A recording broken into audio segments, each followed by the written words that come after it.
श्री जगन्नाथ धाम में मणिदास नाम के एक माली रहते थे। इनकी जन्म तिथि का ठीक ठीक पता नहीं है, परंतु संत बताते हैं कि मणिदास जी का जन्म सन 1600 के लगभग में जगन्नाथपुरी में हुआ था। फूल माला बेचकर जो कुछ मिलता था उसमें से साधु ब्राह्मणों की वे सेवा भी करते थे, दीन दुखियों को भूखों को भी दान करते थे और अपने कुटुंब का भी काम चलाते थे।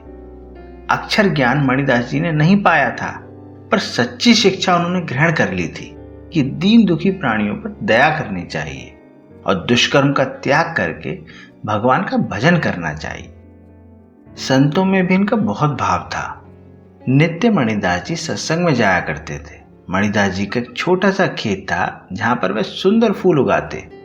मणिदास माली प्रेम से फूलों की माला बनाकर जगन्नाथ जी के मंदिर के सामने ले जाकर बेचने के लिए रखते।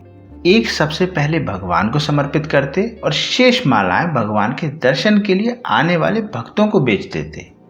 फूल मालाएं बेचकर जो कुछ धन आता उसमें साधु संत गौ सेवा करते और बचे हुए धन से अपने परिवार का पालन पोषण करते।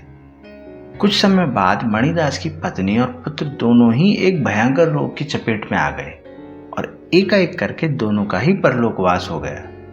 जो संसार के विषयों में आसक्त माया मुंह से लिपटे प्राणी हैं, वे संपत्ति तथा परिवार का नाश होने पर दुखी होते हैं और भगवान को दोष देते हैं, किंतु मणिदास जी ने इसे भगवान की कृपा मानी। उन्होंने सोचा, मेरे प्रभु कितने दयामय हैं कि उन्होंने मुझे सब ओर से बंधन मुक्त कर दिया। मेरा मन स्त्री और पुरुष को अपना मानकर उनके मुंह में फंसा रहता था। श्री हरि ने कृपा करके मेरे कल्याण के लिए अपनी वस्तुएं लौटा ली। मैं मोह मदिरा से मतवाला होकर अपने सच्चे कर्तव्य को भूला हुआ था। अब तो जीवन का प्रत्येक क्षण प्रभु के स्मरण में लगाऊंगा। मणिदास जी अब साधु के वेश में अपना सारा जीवन भगवान के भजन में ही लगाने लगे। हाथों में करताल लेकर प्रातःकाल ही स्नान आदि करके वे श्री जगन्नाथ जी के सिंह द्वार पर आकर कीर्तन प्रारंभ कर देते। कभी कभी प्रेम में उन्मत्त होकर नाचने लगते। मंदिर के द्वार खुलने पर भीतर जाके श्री जगन्नाथ जी की मूर्ति के पास गरुड़ स्तंभ के पीछे खड़े होकर देर तक अपलक दर्शन करते रहते और फिर साष्टांग प्रणाम करके कीर्तन करने लगते। कीर्तन के समय मणिदास जी को शरीर की सुध नहीं रहती। कभी नृत्य करते तो कभी खड़े के खड़े रह जाते, कभी गाते कभी स्तुति करते तो कभी रोने लगते, कभी प्रणाम करते तो कभी जय जयकार करते और कभी भूमि में ही लौटने लगते। उनके शरीर में अश्रु, स्वेद, कंप, रोमांच आदि 8 सात्विक भावों का उदय हो जाता। उस समय श्री जगन्नाथ जी के मंदिर में मंडप के एक भाग में पुराण की कथा हुआ करती थी। कथावाचक जी विद्वान तो थे, पर भगवान की भक्ति उनमें नहीं थी। वे कथा में अपनी प्रतिभा से ऐसे ऐसे भाव बतलाते कि श्रोता मुग्ध हो जाते। एक दिन कथा हो रही थी। पंडित जी कोई अद्भुत भाव बता रहे थे कि इतने में करताल बजाते, राम कृष्ण गोविंद हरि की उच्च ध्वनि करते मणिदास जी वहां आ पहुंचे। मणिदास जी तो भगवान जगन्नाथ जी के दर्शन करते ही बेसुध हो गए। मणिदास जी को पता ही नहीं चला कि कौन कहां बैठा है या क्या हो रहा है।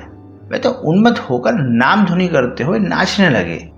कथावाचक जी को उनका यह ढंग बहुत बुरा लगा। उन्हें डांटकर उन्हें हट जाने के लिए कहा, परंतु मणिदास जी तो अपनी धुन में थे। उनके कान कुछ नहीं सुन रहे थे। कथावाचक जी को क्रोध आ गया।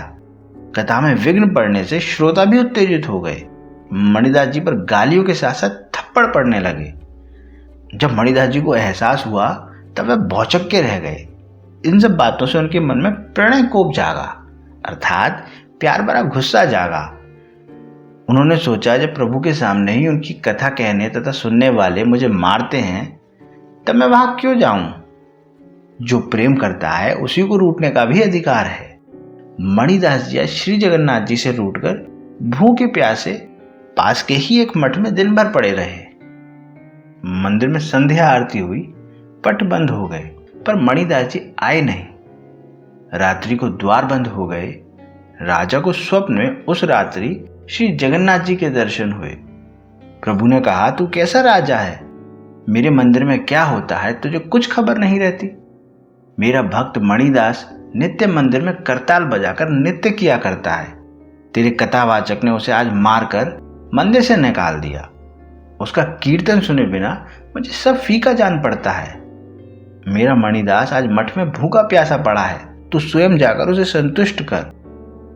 अब से उसके कीर्तन में कोई विघ्न नहीं होना चाहिए। कोई कथावाचक आज से मेरे मंदिर में कथा नहीं करेगा। मेरा मंदिर तो मेरे भक्तों के कीर्तन करने के लिए सुरक्षित रहेगा। कथा अब लक्ष्मी जी के मंदिर में होगी। उधर मणिदास जी ने देखा कि सहस्त्र कोटि कोटि सूर्य के समान शीतल प्रकाश चारों ओर फैल गया है। स्वयं जगन्नाथ जी प्रकट होकर उनके सिर पर हाथ रखकर कह रहे हैं, बेटा मणिदास, तू भूखा क्यों है? देख, तेरे भूखे रहने से मैंने भी आज उपवास किया है। उठ, तू जल्दी भोजन कर ले। इतना कहकर भगवान अंतर ध्यान हो गए। मणिदास जी ने देखा कि महाप्रसाद का थाल सामने रखा है। उनका प्रणय कोप दूर हो गया, प्यार भरा गुस्सा दूर हो गया। उन्होंने प्रसाद पाया। उधर राजा की निद्रा टूटी। घोड़े पर सवार होकर वह स्वयं जांच करने मंदिर पहुंचा। पता लगाकर मठ में मणिदास जी के पास गया और प्रणाम करके अपना स्वप्न सुनाया। राजा ने विनती करके कहा कि आप पुनः नित्य की भांति भगवान को कीर्तन सुनाया करें। मणिदास जी में अभिमान तो था ही नहीं। वह राजी हो गए। राजा ने उनका सत्कार किया। करताल लेकर मणिदास जी स्तुति करते हुए श्री जगन्नाथ जी के सन्मुख नृत्य करने लगे। उसी दिन से ही श्री जगन्नाथ मंदिर में कथा का बाँचना बंद हो गया। कथा अब तक श्री जगन्नाथ जी के मंदिर के परिसर में स्थित श्री लक्ष्मी जी के मंदिर में होती है। तो इस तरह दिव्य धाम गमन मणिदास जी जीवन भर श्री जगन्नाथ जी के मंदिर में कीर्तन करते रहे। जय श्री कृष्ण।